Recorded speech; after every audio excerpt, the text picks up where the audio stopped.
अब करते हैं question number 16। A mica strip and a polyestyrene strip are fitted on the two slits of a double slit apparatus. The thickness of the strips is 0.5 mm and the separation between the slits is 0.12 centimeter. The refractive index of mica and polyestyrene are 1.58 and 1.55 respectively for the light of wavelength 590 nanometer which is used in the experiment. The interference is observed on the screen at a distance of 1 meter away. तो part A में क्या बोल रहे हैं, what would be the fringe width. Part B, at what distance from the centre will the first maximum be located. तो दोनों ही parts बहुत important हैं, पूरा वीडियो आप आखिरी तक सुनना. तो क्या बोला हुआ है, वाई डी एस, ये सेटअप दिखाया हुआ है यहाँ, और दोनों स्लिट्स को के सामने फिट किया हुआ है दो स्ट्रिप्स, जिसमें से एक है माइका की स्ट्रिप. ये दो स्लिट्स हैं S1 S2. S1 के सामने फिट की हुई है ये माइका की स्ट्रिप और S2 के सामने पॉलीएस्टरीन की, और दोनों के रिफ्रैक्टिव इंडाइसेस दिए हुए हैं. माइका का है 1.58 और पॉलीएस्टरीन का 1.55. तो इसको मैंने S1 बोला है, इसको मैंने मान लिया μ1, यानी रिफ्रैक्टिव इंडेक्स माइका का पॉलीएस्टरीन से ज्यादा है. μ1 इज ग्रेटर देन μ2.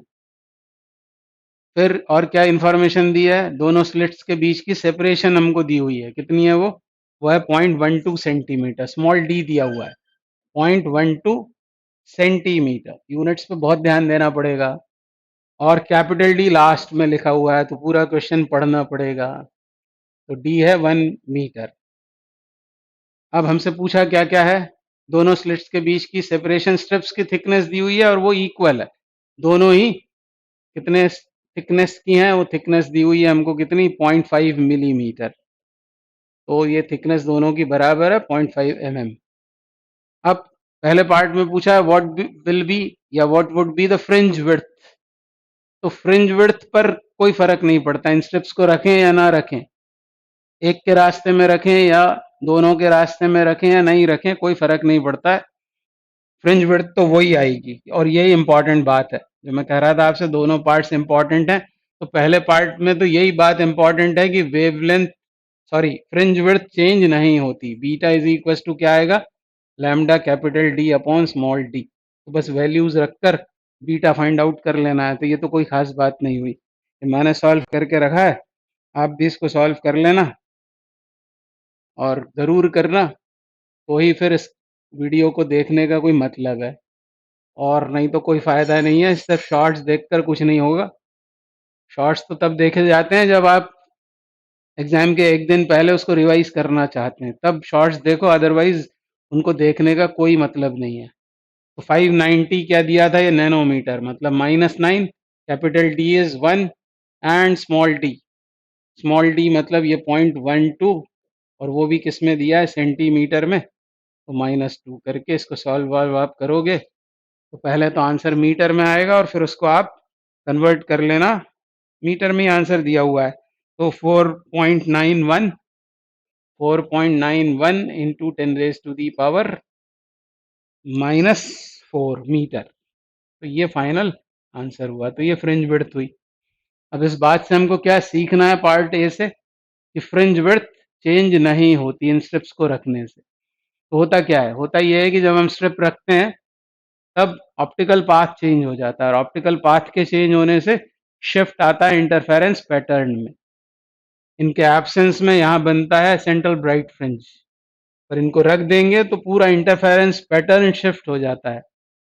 ऊपर वाली बीम के रास्ते में रखेंगे, जैसे स्लिट S1 के सामने रखेंगे सिर्फ, तो शिफ्ट केवल ऊपर आएगा, और यदि इसके रास्ते में रखेंगे केवल तो शिफ्ट नीचे आएगा. पर यहाँ इस क्वेश्चन में दोनों ही स्लिट से निकलने वाली बीम्स के रास्ते में ये दो स्लिट्स रखी हुई हैं, तो हमको निकालना पड़ेगा नेट शिफ्ट निकालना पड़ेगा. नेट शिफ्ट का फॉर्मूला कैसे आएगा, तो शिफ्ट का फॉर्मूला पता है तो नेट शिफ्ट निकल आएगा. तो शिफ्ट का फॉर्मूला याद आना चाहिए. और पूछा क्या हमसे, ये देख लेते हैं पहले क्या पूछा है पार्ट बी में. पार्ट बी में हमसे बोला eight what distance from the centre will the first maximum be located. ये बहुत इंपॉर्टेंट है, इस पर आपको बहुत थॉट्स डालने पड़ेंगे, तभी फिर ये एग्जैक्टली आपको समझ में आएगा. At what distance from the center will the first maximum be located? तो पहले तो निकालेंगे हम नेट शिफ्ट। तो शिफ्ट का फॉर्मूला मैं आपको याद दिलाता हूं, क्या होता है वो, beta mu minus one into T upon, यहाँ क्या आता है, यहाँ आता है लैम्डा। अब दोनों ही केसेस में म्यू अलग है पर थिकनेस कैसी है, सेम, बीटा भी सेम है, लैम्डा भी सेम है दोनों के लिए। कौन सी लाइट यूज हुई है, 590 नैनोमीटर। तो एक इंफॉर्मेशन के लिए बता रहा हूं कि ऑरेंज लाइट है। तो जो इंटरफेरेंस पैटर्न बनेगा वो कैसा बनेगा, वो बनेगा इस तरह का, डार्क फ्रिंज होगी, फिर एक ऑरेंज ब्राइट फ्रिंज होगी, फिर डार्क, फिर ब्राइट, फिर डार्क, फिर ब्राइट। इस तरह का इंटरफेरेंस पैटर्न हमको दिखाई देगा। मतलब इन स्ट्रिप्स की एब्सेंस में सेंटर पर क्या बनेगी, इस तरह की एक ब्राइट फ्रिंज, फिर उसके पड़ोस में डार्क, फिर ब्राइट, फिर डार्क, ऊपर भी और नीचे भी। और ये दिखाया जो वो है सेंटर ऑफ द स्क्रीन। तो सेंटर ऑफ स्क्रीन पर बनेगी ब्राइट फ्रिंज ऑरेंज कलर की, फिर डार्क, फिर ब्राइट, ऊपर भी और नीचे भी। तो एस होता है ये। तो शिफ्ट अब किस पर डिपेंड करेगा, शिफ्ट डिपेंड करेगा सिर्फ म्यू पर, बाकी बातें तो दोनों के लिए सेम है। अब अभी हमने यहाँ देखा था कि म्यू वन ज्यादा है, म्यू वन ज्यादा होने से कौन ज्यादा होगा, एस वन या एस टू, एस वन ज्यादा होगा। यानी नेट शिफ्ट जो आएगा, नेट शिफ्ट डेल्टा एस मैंने उसको लिख दिया, डेल्टा एस क्या होगा, S one minus S two. तो उसमें से ये दोनों बीटा टी न्यूमरेटर में कॉमन और लैम्डा भी कॉमन, बचेगा सिर्फ म्यू माइनस वन, जो पहले वाले के लिए क्या लिखोगे आप, mu one minus one minus mu two plus one. Solve करेंगे तो mu one minus mu two. तो टाइम सेव कर लेना आप, ये डायरेक्ट आपको याद आ जाना चाहिए। तो ये आएगा शिफ्ट, नेट शिफ्ट है ये क्या निकाला है मैंने, ये निकाला है मैंने नेट शिफ्ट, नेट शिफ्ट, क्योंकि दो शिफ्ट आए ऊपर भी नीचे भी, नेट आया है ऊपर, यानी ऊपर खसकेगा पूरा interference pattern by delta S, पूरा इंटरफेरेंस पैटर्न ऊपर चला जाएगा। अब हमसे पूछा क्या है, what distance from the centre will the first maximum will be located. तो इसके लिए क्या करना पड़ेगा आपको, नेट शिफ्ट को आप फ्रिंज विड्थ से डिवाइड कर दो, तो आपको ये पता लग जाएगा कि कितनी फ्रिंजेस ऊपर चली गई हैं, ये पता लग जाएगा। यानी अब हम निकाल रहे हैं नंबर ऑफ फ्रिंजेस शिफ्टेड, और उसके लिए क्या करना पड़ेगा, उसके लिए आपको नेट शिफ्ट जो आया है उसे किससे डिवाइड कर देंगे, फ्रिंज विड्थ से। ये इंपॉर्टेंट बात हो गई। अब बस इसको आपको डिवाइड कर देना है, तो मन ही मन में कर सकते हैं, पर मैंने लिख दिया यहाँ, यहाँ लिख दिया मैंने, अपॉन क्या आएगा, ये बी या T mu one minus mu two, lambda भी है और बीटा भी है, तो बीटा कैंसिल आउट हो जाएगा। ये तो आप वैसे ही कर लेते, बस अब यहाँ वैल्यूज डालकर इसकी सॉल्विंग करना पड़ेगी, तो पता लगेगा कि एन कितना है, कितने फ्रिंजेस शिफ्ट हुए हैं ऊपर। तो थिकनेस दी हुई है हमको, थिकनेस कितनी है स्टेप्स की, 0.5 mm, 0.5 मिलीमीटर, तो ये बना दिया उसका मीटर। फिर दोनों रिफ्रैक्टिव इंडाइसिस का डिफरेंस, मतलब 1.58 माइनस 1.55, मतलब कितना हो जाएगा वो, 0.03 अपॉन लैम्डा, लैम्डा कितना दिया हुआ है, 589, 589। अब कुछ लोग यहाँ आके हिम्मत हार जाते हैं, वो कैलकुलेशन तो करना पड़ेगी ना आपको, आप यदि जेई दे रहे हो तो जरूर करना पड़ेगी। नीट वाले सिर्फ जो इनमें से पॉइंट्स मिलते हैं हमको, जैसे फ्रिंज विड्थ नहीं बदलती, ये याद रख लें। फिर कहाँ लोकेटेड होगा, तो आपको नीट वालों को ऐसा कुछ आएगा कि ये इजीली डिवाइड हो जाएगा, इस तरह का क्वेश्चन पूछा जाएगा नीट में। पर जेई वाले बच्चों को तो हिम्मत नहीं हारना है, आखिरी तक उसको सॉल्व करना है। तो 589 ये किस में दिया था, नैनोमीटर में, तो नैनोमीटर का ये बना दिया मीटर। अब सॉल्विंग आपका काम है, मैंने तो कर लिया है, आपका नंबर है। अब ये सब सॉल्व करना आप, तो आपको पता लगेगा कि 25.43, 25.43 ये इतने फ्रिंजेस, इतनी फ्रिंजेस ऊपर शिफ्ट हो जाएंगी। तो हमको बताना है कि सेंटर से फर्स्ट मैक्सिमम कहां पर होगा खसकने के बाद। अब वो पूरा पैटर्न ही खसक गया है, पूरा पैटर्न खसकने के बाद कितनी फ्रिंजेस ऊपर चली गई हैं, 25.43। और फिर यदि आपने डीपली पढ़ा होगा पहले तो आपको पता होगा सेंटर पर बनती है जीरोथ ऑर्डर ब्राइट फ्रिंज, उसके बाद फर्स्ट ऑर्डर डार्क, फिर फर्स्ट ऑर्डर ब्राइट, फिर नंबर आता है किसका D2 का, ऐसे ऊपर भी और ऐसे ही नीचे भी। क्या आएगा यहाँ, फर्स्ट ऑर्डर डार्क, फिर first order bright and so on.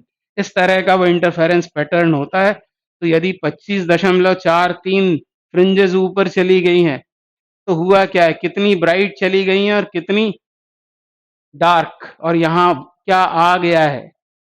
तो इस पर आपको दिमाग लगाना पड़ेगा, जरा बहुत विचार करना पड़ेगा, और उसके बाद आप इस नतीजे पर पहुंचोगे कि इधर सेंटर लाइन पर, ये सेंटर लाइन बनाई हुई है मैंने, यहाँ लिख देता हूँ C, centre of the screen. तो सेंटर ऑफ द स्क्रीन पर यहां पर पाई जाएगी एक ब्राइट, सॉरी डार्क फ्रिंज। क्या पाई जाएगी, डार्क फ्रिंज, जिसका 0.43% ऊपर होगा फ्रिंज विड्थ का, और नीचे 1 माइनस 0.43 मतलब 0.57 वो नीचे होगा। तो सेंटर से ऊपर 0.43 बीटा और सेंटर से नीचे 0.57 बीटा, और बीटा आपने निकाल ही लिया पहले, जो पार्ट में पूछा था वो पूछा ही इसीलिए था। बस अब आपको क्या कर देना है, यदि सेंटर से ऊपर की बात करनी है तो क्या करना है, सेंटर से ऊपर कितनी दूर, डिस्टेंस ऑफ, क्या पूछा है आपसे, डिस्टेंस ऑफ मैक्सिमा,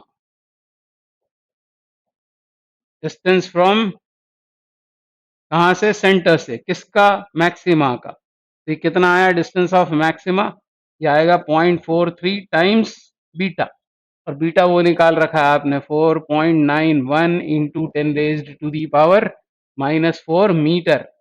और इसको जब आप मल्टीप्लाई करोगे तो ये आने वाला है 0.021 सेंटीमीटर, और कहाँ, above the centre line, above the centre line. ये होगा final answer.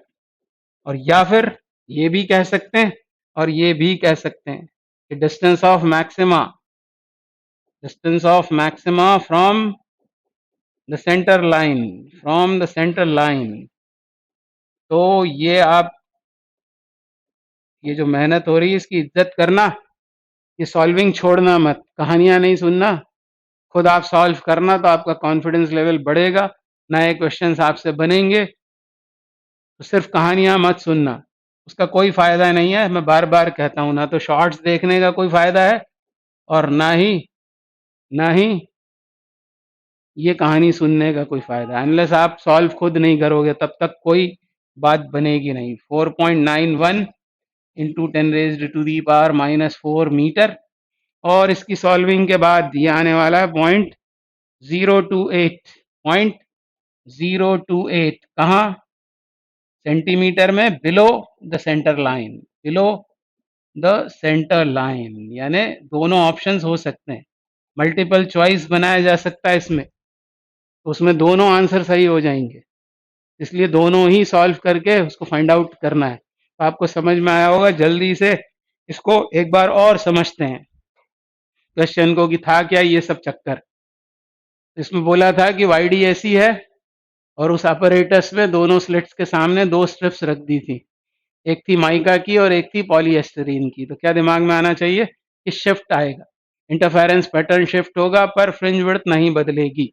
This is important. तो शिफ्ट कौन सा वाला ज्यादा आएगा, इसको रखने से ऊपर शिफ्ट आएगा, इसको रखने से नीचे आएगा। तो ये बड़ा होगा S1 क्योंकि म्यू बड़ा है, इसका म्यू ज्यादा है। तो नेट शिफ्ट कितना होगा, S1 माइनस S2। तो अब नेट शिफ्ट का ये फॉर्मूला दिमाग में बैठ जाना चाहिए। तो पहले पार्ट में पूछा था फ्रिंज विड्थ कितनी होगी, लैम्डा दिया था, कैपिटल डी भी दिया था, स्मॉल डी भी दिया था, बस सॉल्व करना था, ये आंसर आ गया।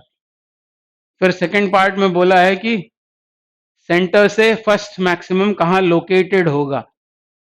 तो नेट शिफ्ट आएगा, और नेट शिफ्ट को यदि हम फ्रिंज विड्थ से डिवाइड कर देंगे तो हमको ये पता लग जाएगा कि इस शिफ्टिंग की वजह से कितनी फ्रिंजेस मूव हुई हैं, सेंटर के थ्रू पास हुई हैं।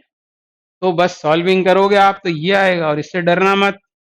इसका मतलब ये है कि 25 पूरी पूरी डार्क और ब्राइट मिलाकर, और ब्राइट या डार्क का 0.43 भी गुजर गया है। फिर आपको ये दिमाग लगाना पड़ेगा कि आएगा कौन सेंटर लाइन पर।